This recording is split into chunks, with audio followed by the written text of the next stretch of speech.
Welcome to today's Explainer.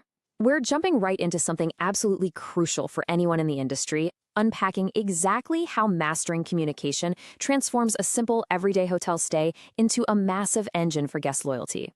We're pulling these insights directly from The Art of Connection and Hospitality Service, which is this fascinating breakdown of the exact mechanics of making people feel at home.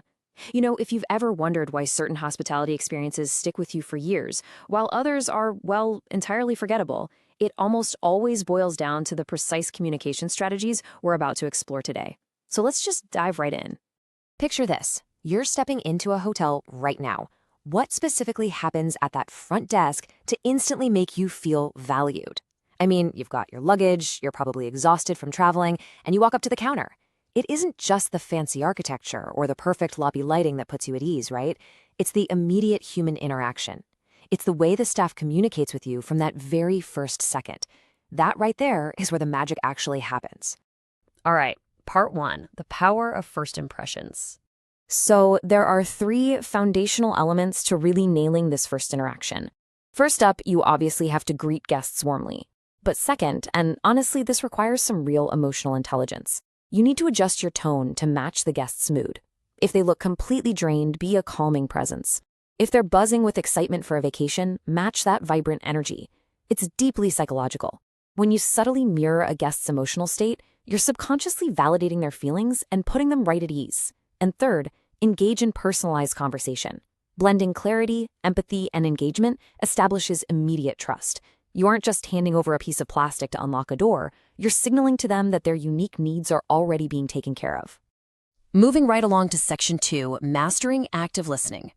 Now, there is a massive distinction here between simply hearing noise and actually understanding a guest's intent.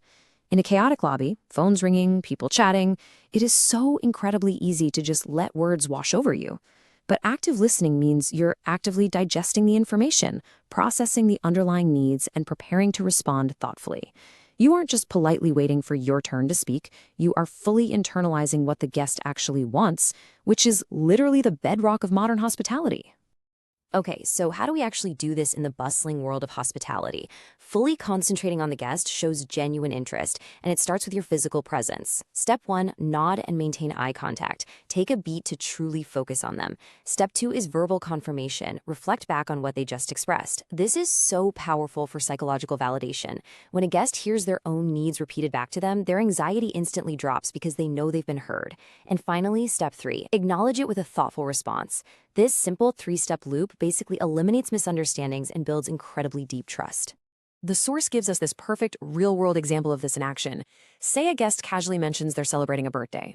If you use active listening to acknowledge this with a thoughtful comment or a special gesture, you dramatically enhance the personalization of their stay. Think about it. If you just hand them the key and say, "Enjoy your room," you have completely missed a massive opportunity to build loyalty. But if you catch that detail, congratulate them, maybe arrange for a small room amenity, wow, you've just elevated their entire trip. You've proven you're actually paying attention. And let's be real, people absolutely love to feel seen. Which brings us to section 3, verbal communication and tone. The absolutely crucial point here is avoiding the trap of rapid-fire acronyms and industry jargon. That just leaves guests' heads spinning. We've all been spoken to in corporate shorthand before, right? It's totally alienating. It makes the guest feel like an outsider.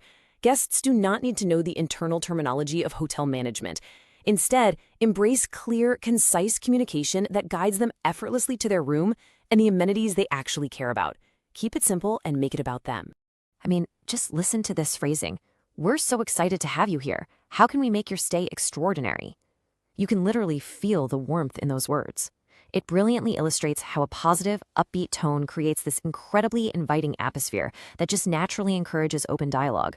When your staff uses an inviting tone, guests suddenly feel completely comfortable expressing their actual preferences and needs without ever feeling like they're being a burden. It changes the whole power dynamic of the interaction. All right, section 4, the impact of nonverbal cues. Here's the thing, your body language must perfectly align with your spoken message. Otherwise, guests will immediately spot the disconnect. You could be reciting the most beautifully written welcome script in the world, but if you're sighing, looking at your watch, or avoiding eye contact, those nonverbal cues will completely contradict your words.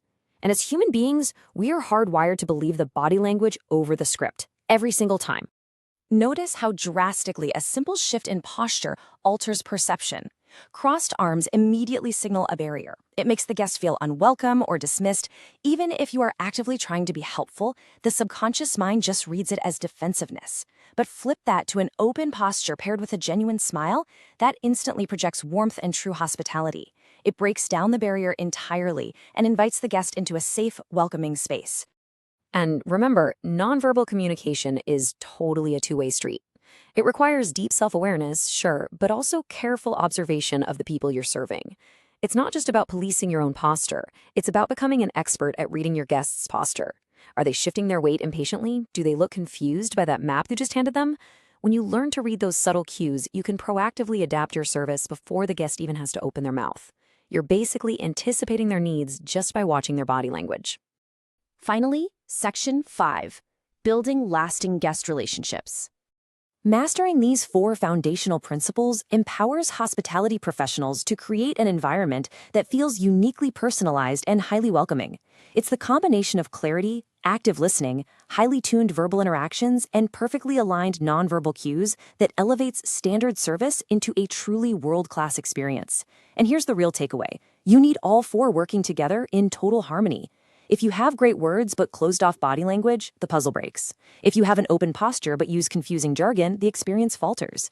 They all rely on each other to build that ultimate guest trust. I want to leave you with this thought as we wrap up today's explainer. These communication skills aren't just about providing slightly better service today. They are the very foundation of lasting guest loyalty tomorrow. So ask yourself about your own interactions. Are you just trying to process the guest, get them checked in and out as fast as humanly possible? Or are you utilizing every single verbal and nonverbal tool at your disposal to build a relationship that will bring them back time and time again?